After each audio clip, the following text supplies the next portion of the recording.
Yeah, there ain't no cornball show. No, anyway. Yeah, here we go. He's like, well, let me see how that all yeah.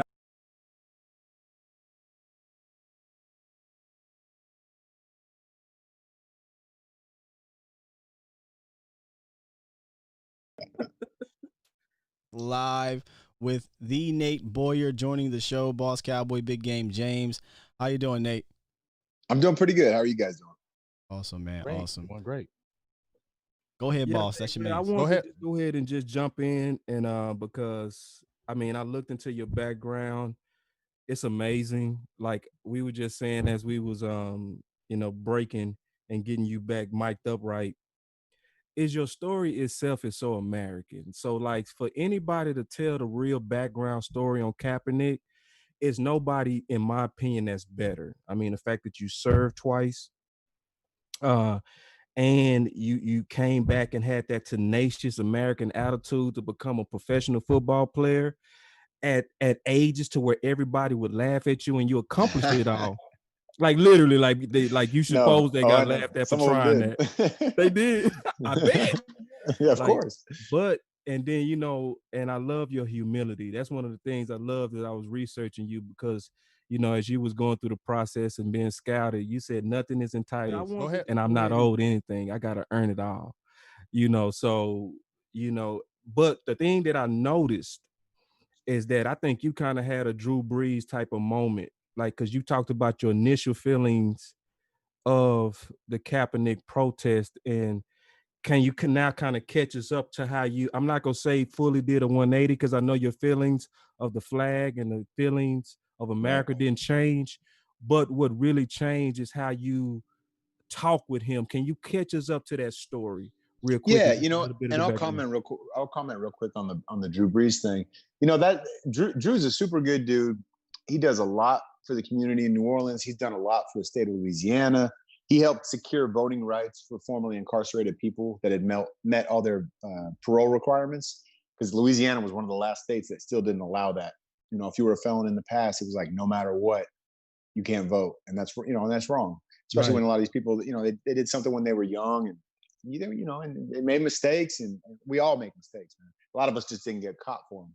Right. So, but what Drew said, the only thing, because I agree with the feelings that he has when what he said, like, this is how I feel when it plays and blah, blah, blah. I agree with that.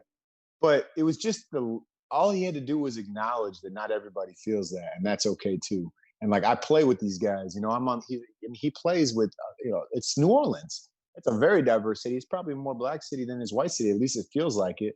Right. And, it's, and that team as well. I mean, most of their star players are black. And most of the guys that I think that are buddies with him on the team, or at least it seems like it, the guys that respect him anyway. And so it was like, and that was kind of off-putting. You could tell because his teammates too were like, wait, what? You know what I mean? They're like, you're really gonna, like, it's cool if you say that first part, but you're really not gonna say, however, there's other people that don't feel like me because they've had a different experience. And it was just, that was the only thing he missed. And that was frustrating. It was maybe just a little bit clumsy. Like, because, and I give him a pass, like a full pass, because like the difference between you and Drew Brees, in my opinion, Nate, is when you said you first saw Cap in his original protest style, it rubbed you wrong, right?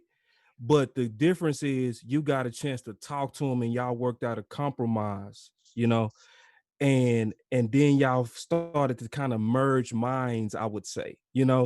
I think Drew Brees kind of started that process of merging minds and hearing people out, and now kind of came back around to where he's more of an advocate of the right to protest, maybe not the agreement of what he's doing, but at least the right to.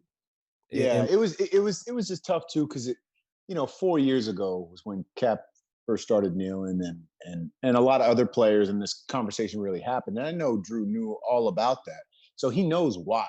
Like, he knew and it took away from the why, and it focused it back on the what, which is the wrong narrative. It's all focused on the mechanism or the gesture or the whatever of the protest, and not why are they doing it. And so, yeah, to run you back in 2016, so that was almost exactly a year after I had that opportunity with the Seahawks. I played in one preseason game. And, just like I did in every college game, I got to lead the team out of the tunnel with the American flag, which I love doing.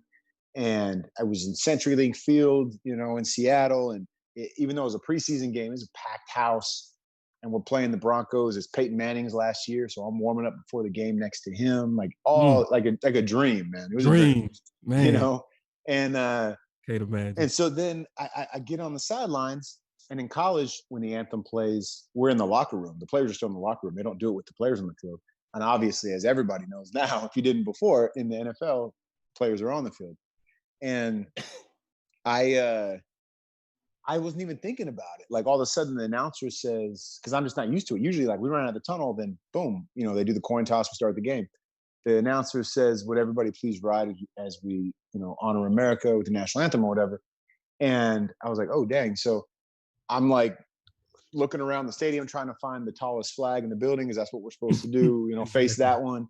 And I face it and I put my hand on my heart. And as soon as the song started playing, I just started crying. And I'll be honest, it wasn't just because I'm like super patriotic. It was a mix of things, man. It was like the emotion of the moment, like thinking about, I had one of my really close friends, probably my best friend in the military. He passed away in 2012, and I was a pallbearer in his funeral. So like, I carried his casket that was draped in the American flag, and like, all those kind of things running through my head. But also like, I was proud to get that opportunity and be there in that moment. And I felt like, I'm representing people like underdogs, and this is just really cool. Man. And it just like hit me, and I started crying. So fast forward a year later, and Cap is, sitting on the bench during the anthem. And of course, it's like, we got the election coming up in 2 months at that point, and it's like Team Trump versus Team Hillary, and we're already divided as hell as a country. And it was just another thing to argue about, as to like, is it disrespectful? Is it patriotic? Is it whatever? And so I when I first saw it, honestly, I was disappointed because I'm a Niners fan, and I pulled for Kaepernick from 2000 when I think he came to the Niners in about 2011 maybe. And I think he got his opportunity in 2012. And I remember seeing him in preseason the first year he was there. I was like, dude, I know Alex Smith was the first pick in the draft, but this guy is he's a freak, man. He's fast, he's strong, he's got a rocket for an arm. Yeah. Like they gotta like have a package for him or something. And eventually, Alex got hurt, unfortunately for Alex, because I think he's a really good dude too. He got hurt, and Kaepernick got his chance, and he never looked back. He took him all the way to the Super Bowl, and then all the way back to the NFC Championship next year. And I grew up in the Bay Area, so I'm a Niners fan. Sorry to the Cowboys fans out there. But excuse me, no, I'm not gonna let you do that. No, go ahead. Hey man, I see in your background you got it's a red uniform. It looks like a Niners uniform. No, that's more. Don't do it. And you taking a knee. And you taking a knee too. Look at that. Going good. But he was already on that back in the day. Yeah, exactly. Come on and slap me, Nate. Golly. So all right, so I was like disappointed because of that, and I wasn't listening to what he was saying. I didn't care. I just saw and I heard the media talking about it, and I was like, oh man, like I felt like man, I just came back from Afghanistan. The last time was 2 years before this, and like, dude, that hurts my feelings. I was like sensitive about it, right? And so I felt like more hurt. And then the more I was listening to why he was saying it, I was like, I still was hurt, but it was more a hurt of like, I wish he felt like I did. Why doesn't he feel like me? Why doesn't he feel like that pride? So then it was like curiosity, and I started to kind of dig a little bit more, and then I was getting reached out to by like Fox News and CNN, and like they're very different networks. Yes. And what they want me to do, they want me to come on there and like have an opinion and then argue with somebody about why he's right or why he's wrong. And I'm like, dude, this ain't gonna help nothing. So I'm not gonna do that. And I wrote this open letter through the Army Times, which like nobody reads because it's just like, it's like, everything's very PC in the Army, in the military times, because it's like, it gets passed out on military bases. And, it's not like the other kind of media we see today. And I was like, all right, I'll write an open letter with them, because they hit me up twice asking me if I would please write something. And I said, if you let me write whatever I want and you don't, make it into some like narrative or divisive statement, then I'll do it. And I wrote this letter that just said, hey, Cap, I'm a big fan of yours. This is how I feel. This is why I feel the way that I feel. And I talked about my experiences in the Darfur, amidst like a genocide there where 400,000 people were killed. I talked about Iraq and Afghanistan. And I'm like, that's why the flag means so much to me, because of the opportunities we have here. But also, it's ignorant for me to say as a white person that you have felt and experienced all those same opportunities that I have. That's just not fair. Like, the only person I know, the only experience I'm familiar with is my own experience. And also, the reality is, when I took the oath to defend the Constitution, just like everybody else in the military, no matter what their politics are, we fought to defend the First Amendment, or the Constitution, which includes the First Amendment, freedom of speech, freedom of expression, which you are exercising peacefully. So I have to respect that. I should respect that. I don't have to agree with it, but you're doing what I fought for. That's what you're doing. And he ended up reaching out to me and wanted to meet. So I went down to San Diego the next day, and it was like, hold on, pregame. Nate, can you say that one more time? Who reached out to who? Colin reached out to me. Colin called me. I technically, I guess I reached out if I wrote the letter, though. It was an open letter to Colin. God, you did. Okay, so it's a mix, but it was cool. I mean, he called. He called me, and he was like, "Hey, man, I thought your letter was. I was inspired by your letter. I think we should talk. Because I agree with a lot of the things that you're saying." And I'd actually heard an interview and saw an interview with him where he was very adamant about, look, because somebody straight up asked him, it was a good journalist, because there is some good journalists out there. They asked him, hey, because I think they knew what he was going to say. They said, hey, what are your feelings towards, does this have anything to do with the military? Anything like that? He's like, absolutely not. He's like, I have a great respect for the men and women that fought for this country, and many of them died for this country. And that flag is supposed to represent what they died for, and it's not right now. And I'm like, that's a pretty good way to put it. That got buried way down deep in the media because everyone wanted to focus on the pig socks and the Castro shirt and some of the things that I wish he wouldn't have worn. Maybe at this point he wishes he wouldn't have worn. I don't know. But that's what they focused on. They didn't focus on what he was actually saying. And so when we sat down in that lobby, it's in the team hotel. There's like media in there, like from afar. I don't even think they realized what was going on. And I met with Chip Kelly, the Niners coach at the time, before, and he was just like, hey, man, Cap's a good dude. The team really respects him. I respect what he's doing right now, So, we'd love you to chat with him and whatever. Like, he's starting tonight, though, so the bus does leave in like an hour and a half. So, you kind of got to get to it. And I was like, okay, yeah, no worries. So we sat down and talked, and we shared about, our backgrounds, and he talked about why he was doing what he was doing, which I sort of explained there. It was just about lack of accountability in the system, really. That was the main thing, where people are getting paid leave when something like this is happening, like what we saw with George Floyd, which is the most recent and pretty gruesome example. And it's like, that's not right. So it's like, because people will say, oh, yeah, it's not happening that often, And maybe it's not if you're looking at numbers compared to 350 million people, but it's happening more than it's happened to people of other colors proportionally. And also, isn't one too many for us to be like, oh, that's okay. We're just going to this guy made a mistake. We're just going to hide him over here for a while, and then he'll be back on the force. I'm like, what? Come on. That's wrong. That's something that needs to change. And that's what he was trying to change. And I was like, I'm on board with that, man. I agree with you. And I think that you have the power to help move that forward.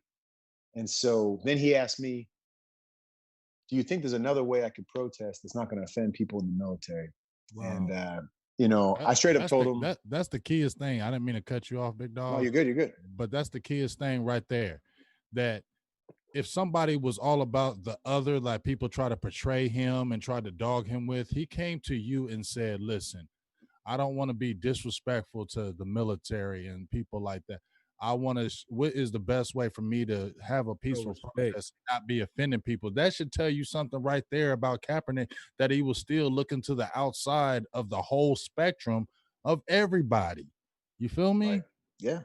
No, exactly. And you know, he said, I mean, I said, well, would you stand now that the word's out? And he's like, no. he said, keep going, Nate. Keep going. He said, nah, dog. No, he's like, nice try, bro. No, he's like, no, I've committed to doing this until things start to change. And I was like, all right, I respect that. And he said, but I said, if you're asking me my opinion, I don't speak for the military or any other person except for myself. But from my perspective, I think, honestly, being alongside your teammates is the most important thing. So if we can find a way to do that, because I think that locker room, just like in the military, we're different, man. We believe different things and we have different backgrounds and experiences or whatever. But when it's time to, you know, go to war, which football is not a war, but when it's time to go on the field and you got your job to do and your mission, you got to put that stuff aside and like work as a team. And so that should start. Good. Yeah, exactly. So like, why not, you know, on a football field, that's a great symbol for America to show the country like, hey, look, we don't all agree, but we're still with one another on this thing and we're going to figure it out together. And so I told him, I think the only other option that makes sense, I mean, because standing on your head looks ridiculous. You don't want to lay down. You know, that's not cool. Right. Like, I don't really know what else you could do. I think taking a knee is the only option that makes sense. And it's also a respectful gesture. People take a knee to pray and propose to their wives. And, you know, when I go to Arlington to visit my buddy that passed, I take a knee at his grave to pay respects. And when a player's on the field is hurt, what do the other players do? They take a knee, you know? I mean, it all made sense. And he agreed. He thought it was more powerful. So that night at the game, he took a knee. That was the first time he did it. And I stood next to him proudly. And there was an African-American young man a Navy sailor singing the national anthem, which was really cool. And it wasn't like planned. It was planned, but it wasn't like, it was just random that was what was happening. I thought that was really interesting. And some people in the stands booed, and that was frustrating. That hurt me way more than anybody taking a knee. You know, and now it's 4 years later, and it's interesting to see what's happened over this last month. It's turning. I don't think any of that. I'm not gonna say any of that. I don't think it happens at that level without Colin Kaepernick, though. No. And Nate, go ahead, James. You gonna say something? I was just gonna say, you know, my whole family's military. My father was military past. My mother, my sisters, my brothers, my son. My whole family's military. So, you know, I really understand, you know, what military means and the American flag and fighting for the country. I mean, it's serious in my family. But just as you said, I don't really feel like he was trying to disrespect. And that's what I think the frustrating thing about what frustrated me about people, how they, just my opinion, how they try to correlate it like he's trying to be disrespectful for the flag. If you listen to one of his interviews that I posted, he said, it's not about the flag. It's about the injustices that have come from underneath the flag, the things that you stand up and say under one nation, under God, indivisible. You know what I'm saying? When you've been when you have police brutality happen to you, it's hard to stand up and say those type of things. This happened to me. It's hard to stand up and say those type of things when you feel this type of way. It doesn't mean that you don't believe in the flag. When you seen, like I said, when they talked about people fighting in the wars back in the day, it was African Americans, it was other minorities that fought for America, that loved to be Americans. Okay, right? Loved to be under the flag, loved to. Americans, blacks wanted to be in the army. They wanted to fight for the country. You get what I'm saying? So it was no different. So it just frustrated with me when people try to associate that and kind of use that as the playoff for them to feel that oh, well, you're disrespecting the flag. And no, it's not about that. It's just like you said, it's about the police brutality and things that have come underneath it. And when things start to change, and like he said, when he started to see things change, then guess what? I'll be more than happy to stand up with my brothers. But until things change in America and what America is standing for right now, I got to take a knee and make a stand, and other people got to see what's going on. And I applaud them for that. And I applaud you for seeing it from the other side. Just as you said, when you first saw it, you were frustrated, but you got curious. You went and talked. And that's the beautiful thing about it, is that y'all came together, y'all talked, and look what happened because of it. It wasn't because you looked from the outside in and you judged it and you said, I don't want to have nothing to do with them. You said, no, this is curious to me. I need to find out why you're doing that. Let's talk. That's where change starts. That's exactly right, man. Well said, brother. Nate, just real quick before you go, because I know you got to leave in about 3 minutes. Actually, 2. You so military. I mean, you want military. I got 7. He said 1 minute and 32. Now come on. All right. Hit it. Yeah, okay. A couple of things that you say could be literally sold because it's so perfectly stated. It's a couple of things that I just wrote down that you said just on ESPN and random stuff. You said, I want people to stand because they want to. You said, Nate, I want all people to feel like I feel when I stand. I think there's no better way to say it than the way that you phrased it. So before you go, I want to ask you just one question and then I hopefully see you later. So when Cap took your advice, isn't that really saying that his protest and his knee was a respecting America because he took your advice to knee as a sign of respect? Yeah. I mean, it was. I think it. Even more importantly, it's a sign of patriotism. I think, and a lot of people, they see that as, oh, he wouldn't stand for the anthem. He's not patriotic because he doesn't love this country. I'm like, no, he took a knee because I think he loves what this country could be. And that is patriotism, because wouldn't you always want your country to be better, to do better? If you're a parent of a child and your child's not doing what they're supposed to be doing, what do? You still love them, but you're not happy with them at that moment. And you're not just like okay with it. You're not just going to like, you shouldn't just, shower them with pats on the head and good job, son, good job, daughter, whatever. When they're doing wrong, you don't feel like they're living up to what they could be. So it's like, that's a simple analogy right there. And I think that's exactly what that knee represents. That's what it means to me now when I see it in that way. And when I think about it after our conversations and after talking to a lot of other people about this as well. Yeah. Lakeem, I promise, man. Thank you. Hey, we appreciate you, big dog, and we definitely love to talk to you again sometime later on. We'll do it. Man, we're gonna get out to Dallas eventually for the MVP is the charity I co-founded. We'll be in Dallas, so I'll come in. We'll do something in person when the sickness is gone and all that. I wanted you to talk about MVP. We'll do that on the next time. Yeah. Hey, awesome. We appreciate you, big dog. Thank you. No, thank you, Nate. Guys. Love you, and I really do love you, Nate. Love y'all too, man. I appreciate you, big dog. Thank you. Hey, hook them. Or maybe you guys are Longhorn fans. I'm a Longhorn fan, so hook them all day. So I really appreciate it. Scott been showing that. Nate, you Scott been showing that Texas with that flag. I was like, hook them all day. Nah, man. I would have drunk a beer with him. Now I'm going to spike it with something. Quit. Enjoy your night, Nate. All right. Take it easy, man. All right. Bruh. Yeah, that was good stuff, man. But it's amazing how many people don't know that. Like, it's amazing. Go ahead. I'm sorry. Go ahead. No, my thoughts of it, just bouncing off what you said at the end, boss, when you were saying, but isn't that respectful for him coming and saying that you both talked and he came to you and said, okay, well, I don't want to be disrespectful to the military, and I don't want to be disrespectful to anybody. So what's the best way for me to do it? What's the respectful way for me? Right. What's the most respectful? My freedom of speech without being disrespectful to everybody else. And for him to come and say, yeah, you know what? The knee is the best way because it shows respect all the way around. And then for him to come back out, and that's what was frustrating at the whole thing is how people try to just disrespect Cap the whole damn time that this is going on. They've just been disrespecting, and I don't even want to go on no tangent because I'll be cussing. I see you get ready to. I'm ready to cuss. Pull back.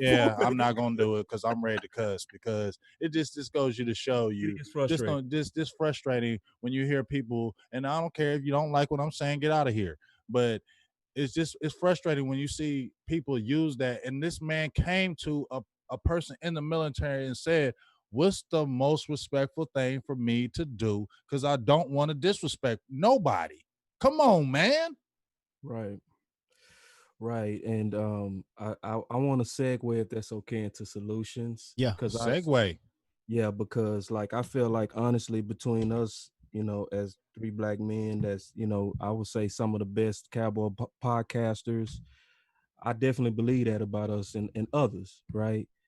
But at the same time, it's too much wasted time on complaining and not enough time on solutions. So Skywalker, Big Game, and we all talked about before the show. We're not gonna spend time just talking about history and Nate and all that kind of stuff. We gonna also talk about ways to really fix the race problems that's in this country. So one of the things that you're seeing is you seeing Skywalker. He's rolling a clip to where we discuss, and we called it the triangle. I call it the civil rights triangle. And so basically it's the real way that Martin Luther King was able to get so much accomplished when we was at a place in time that was like a ticking time bomb in the 60s and the 50s, you know. And because I'm sensing a lot of frustration. Like one of my friends posted, and I want to get y'all thoughts on this before we talk about just a couple of solutions and things that can improve. One of my friends said, I'm tired of marching. Now what? Yeah, I'm saying that for quite some time. Right. Because because to me they not working a triangle. So the three, what did you want to say something about that, Big Game? Oh no, I'm listening. Okay, my boy. So but I call it the triangle of a civil rights, where you're trying to get civil rights for people. And what happens is Martin Luther King was working a triangle. He was working a 3 triangle process of where the protest was to get attention. That's what Cap was doing. Okay. Mm-hmm. But then he also attacked economics. That's what the bus boycott was. But the most important thing that really causes change is federal bills. Okay. Everything else is just ammunition to get to that, because you didn't get the segregation and the desegregation of schools, and you didn't get the commingling of water fountains and all of that until you got a bill that made people, and Voting Rights Act, until you made people do it by a federal mandate by bill. So what's happening to my people like my brother Skywalker, and what's happening to my friend Dak, who said, now what? If we don't have our own ideas that we lobby our own congressmen locally all the way to federally, we basically just wasted George's blood and every other person that's going to happen after and before. So just a couple of things, because if I looked at some of the ideas that's coming out, and they said like banning chokeholds, right? Mm-hmm. Let me ask you a question. Does banning chokeholds stop Tamir Rice? No. From dying? No. Okay. They said ban no knock warrants. That would help, because that would have saved Breonna Taylor. Right. That would have saved Breonna Taylor. So I'm gonna give them a cool point for that. Cops still lose. Yeah. Requiring body cams. I don't think that's no good. That's done absolutely nothing. I mean, right. So I got some ideas that I think will improve on that. Demilitarizing the police is what they put out. What is that? Basically, when they're talking about demilitarizing police, they're talking about taking away their toys, their weapons. Yeah, they have a certain type of funds that they have for like minority communities when they're talking about defunding. So basically, it would take the aggression, those aggressive units, away with the police. So that's what they're talking about defunding. It will take them because they have certain units that they have in the police that are aggressive units. I think they just got rid of one in New York. I can't remember the name of it. It was a certain type of unit that was aggressive unit that went specifically toward minorities to basically get them together. And they went after them because it was kind of like a low level thing. Nobody knew about it. But, when things like this come out, now you start seeing things that have been hidden for a long time start opening up. You get what I'm saying? So totally. So I put a check by that as a pretty good idea, because I'm not killing all ideas, but I think it can be stronger. And the reason why I don't think it's stronger is because the idea is not coming from us. So I'm gonna go through them real quick when we finish. In racial profiling is what they said. I mean, come on, that's too vague. And then they said limits qualified immunity. That's good. That's good, because when you get rid of qualified immunity for police officers, that means they're gonna have more of a fear of repercussions what they need for some of their actions. Yeah, that's what they need, because that's the big boy.